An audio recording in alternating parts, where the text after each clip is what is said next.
Assalamualaikum warahmatullahi wabarakatuh. Saya Maslahun Nisa, NIM 20050211034. Di sini saya akan mempresentasikan tentang keseimbangan pasar persaingan sempurna.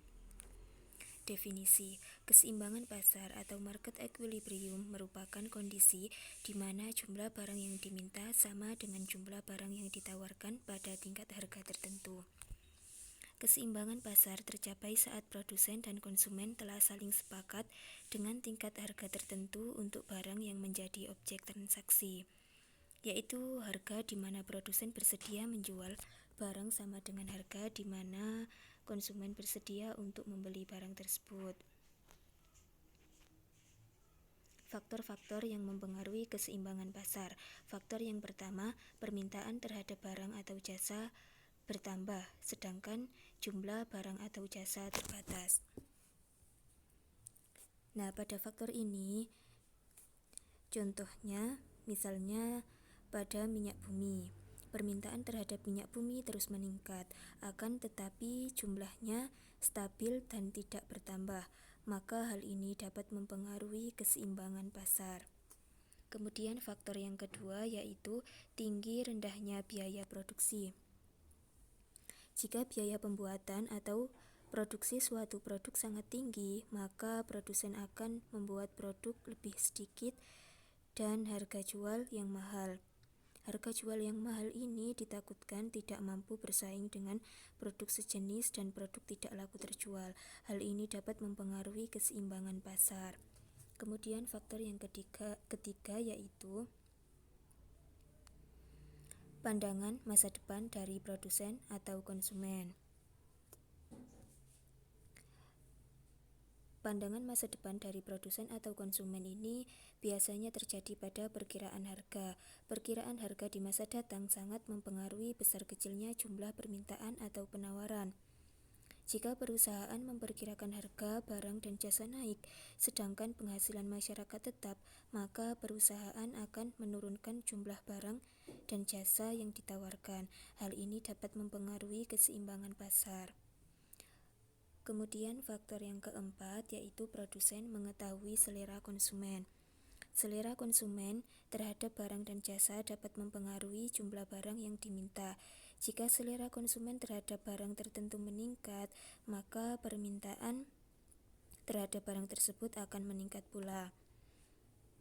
Dalam hal ini, jika produsen pandai melihat peluang dengan ia menawarkan suatu produk, barang atau jasa yang lebih banyak, maka akan terjadi sebuah keseimbangan seperti itu. Nah, ini adalah kurva keseimbangan pasar. Pada kondisi keseimbangan pasar, kuantitas permintaan akan sama dengan kuantitas penawaran atau terbentuk kuantitas keseimbangan. Nah, secara grafik, di grafik tersebut, grafik harga keseimbangan ini terjadi pada titik potong antara kurva permintaan dengan kurva penawaran. Nah, kemudian ini adalah contoh tabel keseimbangan pasar. Nah, pada tabel tersebut bisa kita lihat pada baris keempat, yaitu ada harga 3.000, kemudian jumlah permintaan 30 unit, kemudian jumlah penawarannya 30 unit. Nah, hal seperti inilah yang dinamakan dengan keseimbangan pasar. Kemudian pencapaian keseimbangan pasar. Untuk menuju keseimbangan pasar perlu dilakukan beberapa usaha.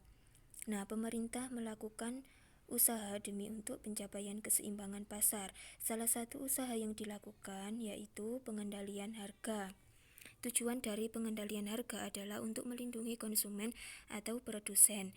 Bentuk kontrol harga yang paling umum dilakukan adalah penetapan harga dasar atau price floor dan harga maksimum atau price ceiling.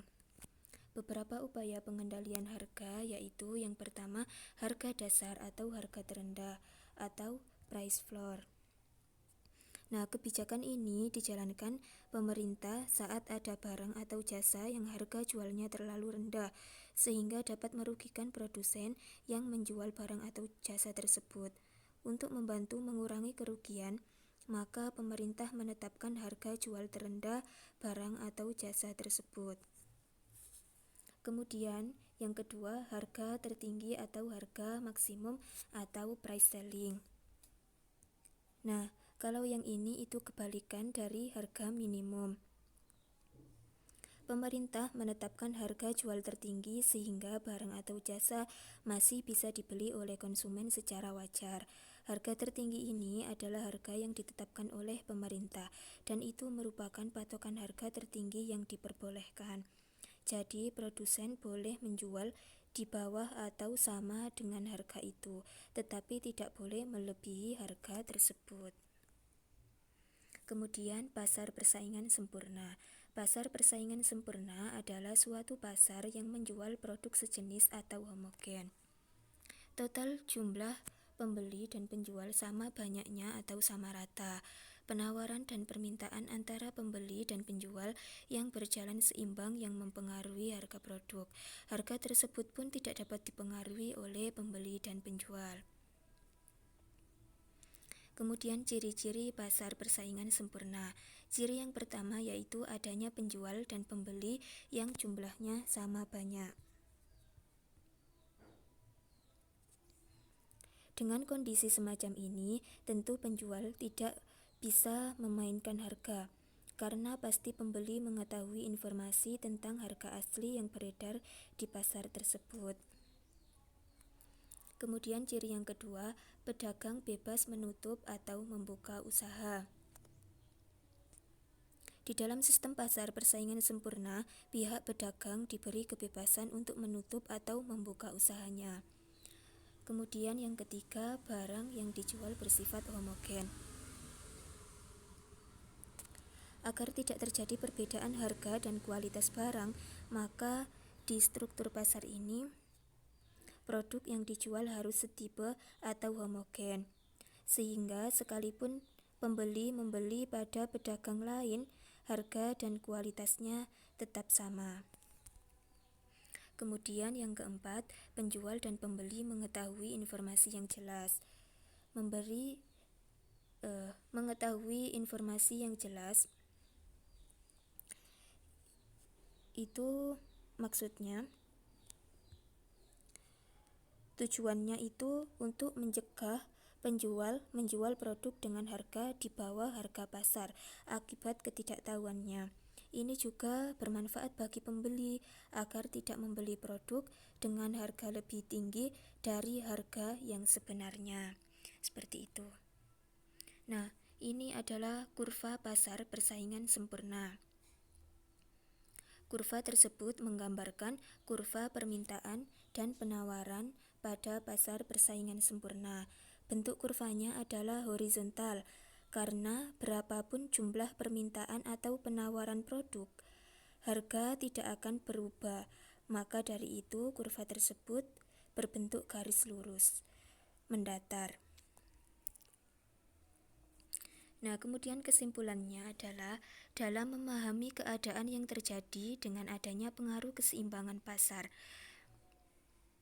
maka dalam menjalankan suatu bisnis diperlukan tingkat pemahaman tentang adanya penawaran dan permintaan yang ada. Terjadinya proses tawar-menawar dalam dunia pasar dengan tujuan merapatkan kesepakatan harga tersebut yang akan menciptakan keseimbangan harga sekaligus keseimbangan pasar. Nah, terima kasih atas perhatiannya. Sekian presentasi dari saya, kurang lebihnya saya mohon maaf yang sebesar-besarnya. Wassalamualaikum warahmatullahi wabarakatuh.